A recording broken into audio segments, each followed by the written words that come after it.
already know who it is, man. AB, always balling now, Mr. NBC. You're watching Behind the Gloves Boxing.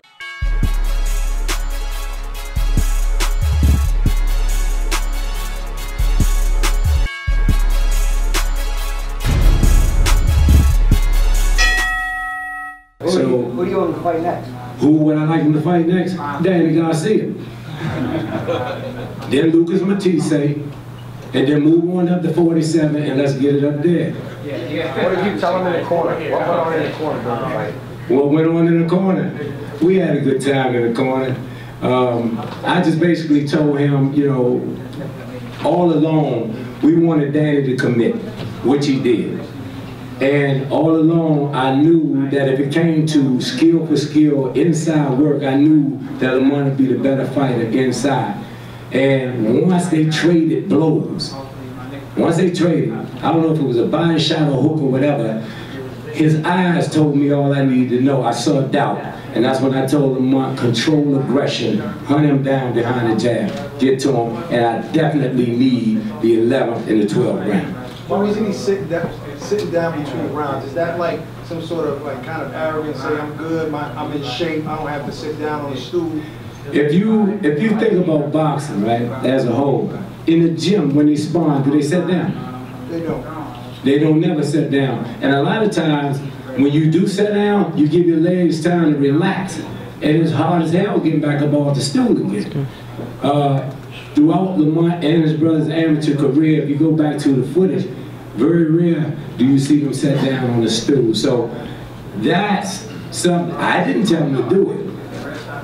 He said, man, get that stool out of here, I don't need that. Now Barry, what's the situation with the IBF? Obviously they said if Lamont lost this fight, which unfortunately that was the decision he was stripped him. What's your stance? I can't make the call for Mr. People in the IBF. You know, I know that in the past IBF has always stuck by us, so I give them a lot of credit for that. We're not worried about, you know, no belts right now. To me, that's what's killing boxing. Everybody's trying to protect a belt or a zero or something like that there, and we don't get the fights when you have Ray versus Hermers, Hagler versus Duran. These were legendary fights with legendary fighters that lost, and then are Hall of Fame fighters. If we can get that garbage out of the way with green belt, black, red belt, and all that, and just put the best in against the best, then you'll have boxing back to the glory days that it should never have left from in the first place. Again, my opinion. Do you regret not starting the pressure earlier during the fight? No, I'm never going, because I'm going to do my homework. I'm going to do my homework, and it's my job to do the recon work, write down every strength and weakness of my opponent, know my opponent better than I know myself, relay that message to my athlete, and it's his job at that point to carry it out. Me personally, like I said, the only thing Lamont could have done better is knock Danny out. Barry, if you guys were to get the rematch, would you have it at catchweight again, or would you actually put the titles on the line? We've always been able to make 140 pounds. The fans wanted this fight. I wanted the fight because I'm a fan first. The only way we could make the fight was at a catchweight. Danny went online and was quoted as saying that he didn't want to put his body through, you know, that type of stress and strain after being off for 8 months. So I understand, and I know what the fighters go through. But again, if we get caught up in making a weight or a belt here, a belt there, then these fights that we all yearn to see, we'll never get a chance to see them. So if it's 140, if it's 147, 148, whatever that weight may be, if Danny take that rematch, then we're looking forward to it. Congratulations on a wonderful performance tonight. Thank you. Great. You talked about getting Danny to commit. It seems that it always worked when people did try to apply that strategy with him.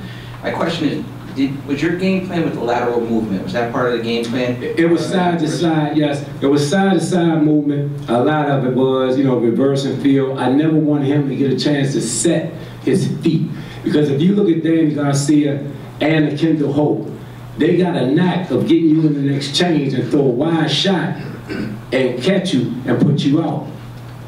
A lot of shots Danny throw when it comes to the hoop and either the overhand, he'll look away first and then bring the punch. He's mastered that style of fighting, so I didn't want to give him that opportunity. I wanted to keep him all balanced the whole time. You're a teacher, and again, you appreciate the history. One more question, and I do want to ask you this. Yes, sir. Again, giving that lateral movement, giving it a few rounds to set in, sometimes in this day and age it could cost you with a judge. They always go by ring generalship and effective aggressiveness. Do you think that a lot of these judges don't realize what that means when a boxer has ring generalship and an aggressive guy is supposed to be an effective aggressor? I definitely think there is room for improvements. We all have seen fights that in our minds and in our eyes, the other guy won. And then you sit there scratching your head saying, what are they looking at? It was the same thing in the amateurs with us.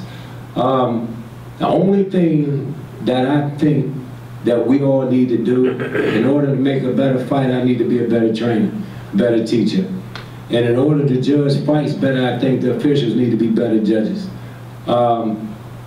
You can never go back, you know, and reverse time.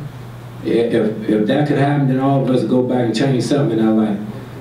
The only thing we can do now is look forward, and definitely you'll see him back in the ring. Like I said, Lamont is unscathed. If we need to go back next week, we can go back next week. Hey Fight fans, if you guys haven't already done so, make sure you download the Behind the Gloves app. It's free, and it features really cool stuff like a fight calendar that reminds you of all the upcoming fights, and it allows for you to, with one click, to remind yourself directly to your phone. And it also features 24/7 breaking news that's going on in boxing. So make sure you guys go ahead and do that and subscribe to this channel.